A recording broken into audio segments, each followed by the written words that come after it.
ये खबर सुने। सुप्रीम कोर्ट के जस्टिस मंसूर अली शाह 23 अगस्त तक चैम्बर वर्क पर चले गए। ज़राए के मुताबिक चैम्बर वर्क के बाद जस्टिस मंसूर अली शाह का छुट्टियों पर जाने का इम्कान। जस्टिस मंसूर ने 12 जुलाई को मखसूस नशिस्तों से मुतालिक अक्सरियती फैसला सुनाया था। ये खबर है 10 अगस्त की। जब ये खबर आई थी तभी मुझे परेशानी हुई थी कि ये क्या मजाक है और ये खबर क्यों ज़रूरी है इस वक्त। और फिर आज जंग के फ्रंट पेज पे एक खबर पढ़ी मैंने। ये खबर कहती है कि इस वीक सुप्रीम कोर्ट में सिर्फ एक बेंच प्रोसीडिंग्स करेगी। अब इस खबर का भी क्या मकसद था और ये फ्रंट पेज पे क्यों थी? अच्छा, ये 2 दिन पहले की ही खबर है कि बिलावल साहब मिले हैं शहबाज शरीफ से। उसके बाद एक कमेटी बनाई गई है जो लाहौर में गवर्नर हाउस में बैठेगी और ये कमेटी डिस्कशन करेगी कि कैसे पाकिस्तान पीपल्स पार्टी को पंजाब के सूबे में पावर शेयरिंग दी जाए।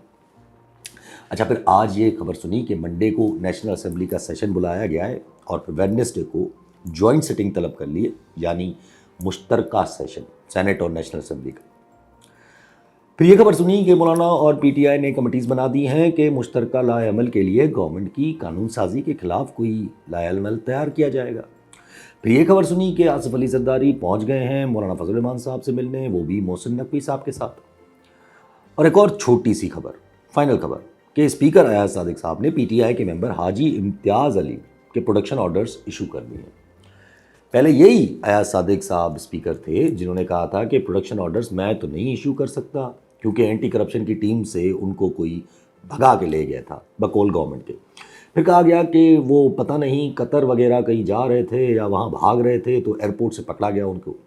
और फिर बाद में ये इंकशाफ हुआ कि हाजी इम्तियाज़ साहब के पास तो पासपोर्ट ही नहीं था, तो बाहर कैसे भाग रहे थे। खैर, अब जब कॉन्स्टिट्यूशनल अमेंडमेंट और कानून साजी की बातें आ रही हैं, वहीं फिर हाजी इम्तियाज़ के प्रोडक्शन ऑर्डर्स भी इशू हो रहे हैं। अब ये सारी चीज़ें, सारी खबरें मिला के देखें तो एक चीज़ बड़ी क्लियर हो रही है कि ये कोई हरकत करने जा रहे हैं। अभी तक तो गवर्नमेंट खामोश है, बल्कि सरकार के एक तोते ने बताया कि गवर्नमेंट का ऐसा वैसा कोई प्लान नहीं है।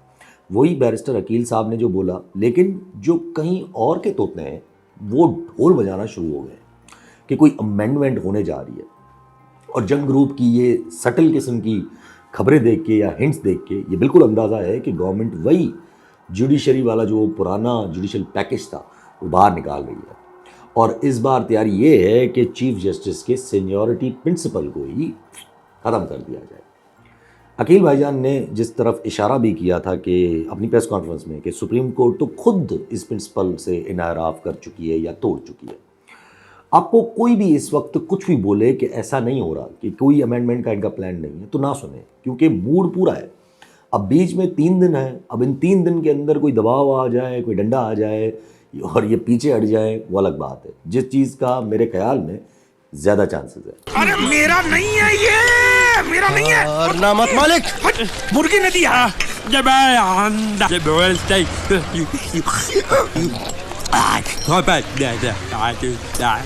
क्या बोल रहा है ये? उबला हुआ अंडा मांग रहा है। अंडा, इसको उबला हुआ पानी दे दे, बोलना अंडा अंदर पिघल गया।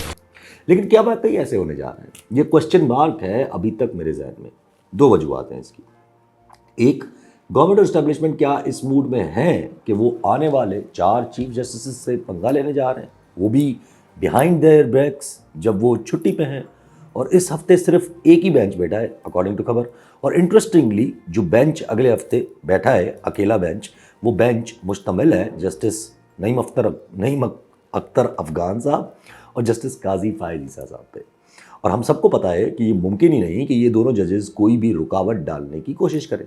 चले, अगर मान लिया कि गवर्नमेंट को परवाह नहीं कि सुप्रीम कोर्ट क्या करेगी, वो तो अमेंडमेंट्स करेंगे और गवर्नमेंट कह रही है कि भाई सुप्रीम कोर्ट ने जो करना है कर ले, तो यहाँ सवाल उभरता है कि अमेंडमेंट्स होंगी कैसे?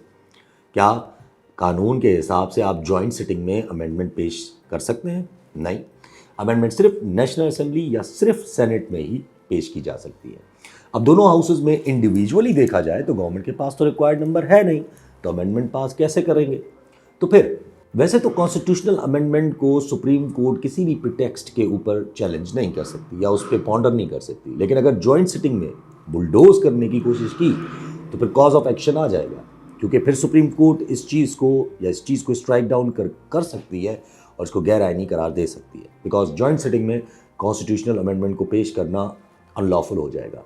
तो मेरे नज़दीक ज़ाहिर जॉइंट सिटिंग में पेश करना तो इम्पॉसिबल है। तो कौन सी पॉसिबिलिटी है? क्या ऐसा हो सकता है कि ऑटोमेटिकली सरकार अपने नंबर या अपना नंबर पूरा कर ले?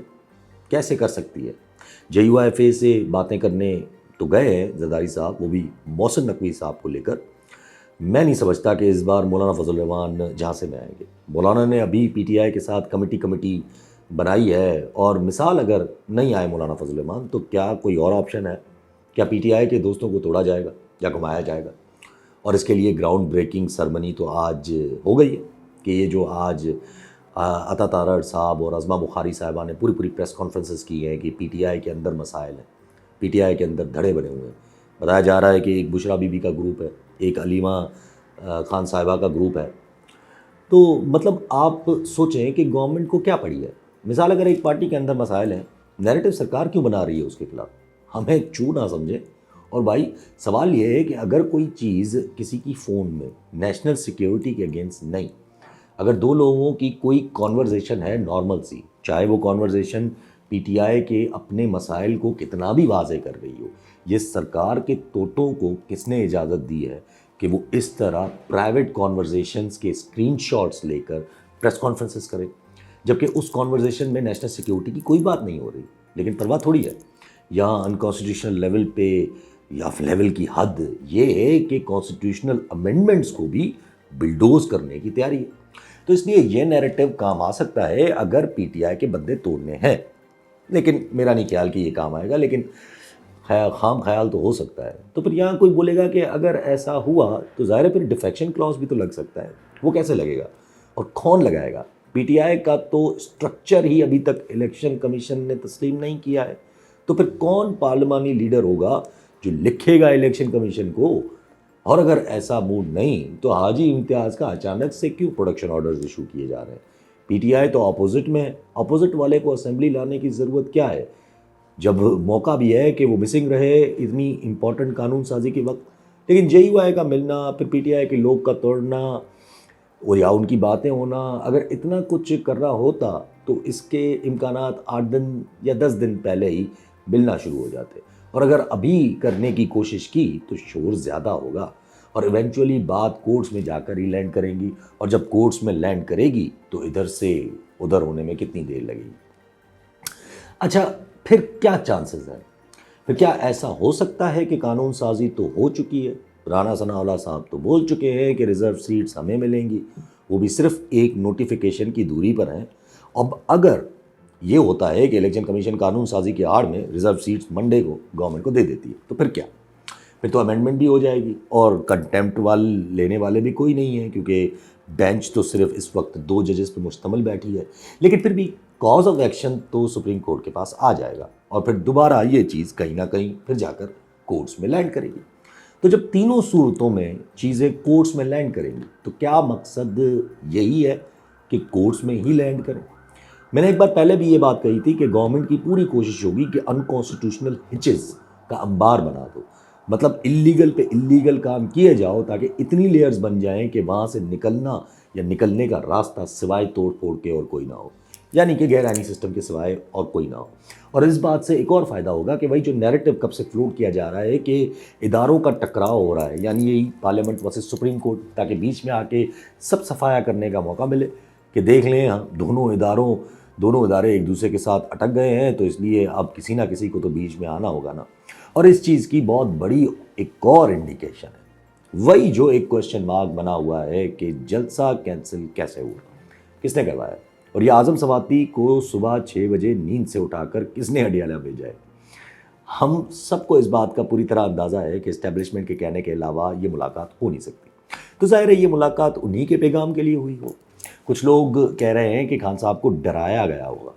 आई एम डैम श्योर अगर डराना होता तो आज़म सवाती को ना भेजा जाता, और अगर आज़म सवाती को भेजा है तो इसका मतलब यही है कि कोई इम्पोर्टेंट मैसेज था। अगर मैसेज कोई हल्का फुल्का होता तो आज़म सवाती, जिसके अभी हाल ही में इस्टेब्लिशमेंट के साथ ताल्लुकात बुरे थे क्योंकि इस्टेब्लिशमेंट ने उनके साथ ज़्यादती की थी, वो हल्का फुल्का मैसेज लेके कभी ना जाते। चले अगर हम मान लेते हैं कि कोई पैगाम रसाई हुई है और उस पैगाम रसाई में कुछ मांगा गया है खान से, जो कि इमरान खान साहब ने कॉपरेट भी किया बज़ाहिर जो नज़र आया।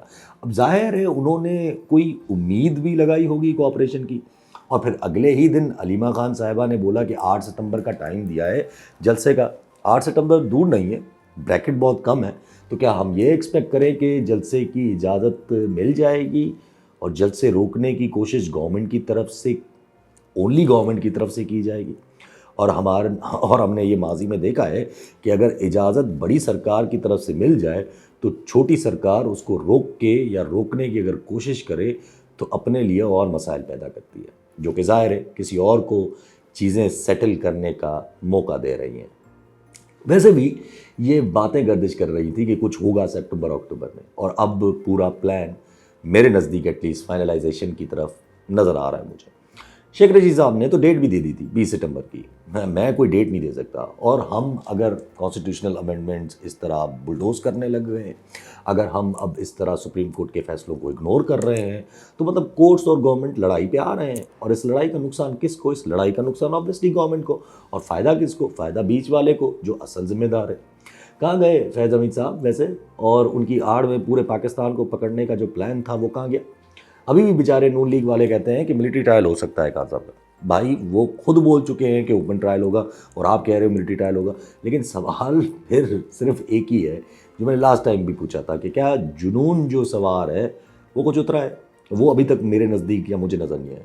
अगर नहीं उतरा है तो इस प्लान में PTI शामिल नहीं होगी, और अगर जुनून उतर गया है तो PTI शामिल है इस बार। इन एनी केस PTI शामिल हो या ना हो, अंत वही है, चेंज ऑफ सिस्टम। इसी वजह से ये जरदारी साहब की मुलाकात ये जो मौलाना फजल रहमान साहब से हुई है, जिसको इस तनासुर में देखा जाए तो ज़्यादा माने रखती है, क्योंकि मौलाना साहब को भी ये समझाया जाएगा कि भाई राब्ते बहाल हो गए हैं वहाँ पर, आप फजूल में ये आपको अब इस्तेमाल कर लेगी PTI। और मैंने लास्ट टाइम एक्सप्लेन किया था कि इकोनॉमी, चांसलर इलेक्शंस और अमेरिकन इलेक्शंस, इन तीनों चीज़ों की वजह से टाइम बहुत कम है, और जब टाइम कम है तो चीज़ें बहुत जल्दी जल्दी होनी है। ये इसीलिए ही आज ये जो हमने अमेंडमेंट्स की कहानियाँ शुरू हुई हैं ये उसी से मिलती जुलती है। तो जब सब कुछ जल्दी जल्दी में हो रहा है तो तबादले कब हो रहे हैं? चीन टपाक डम डम।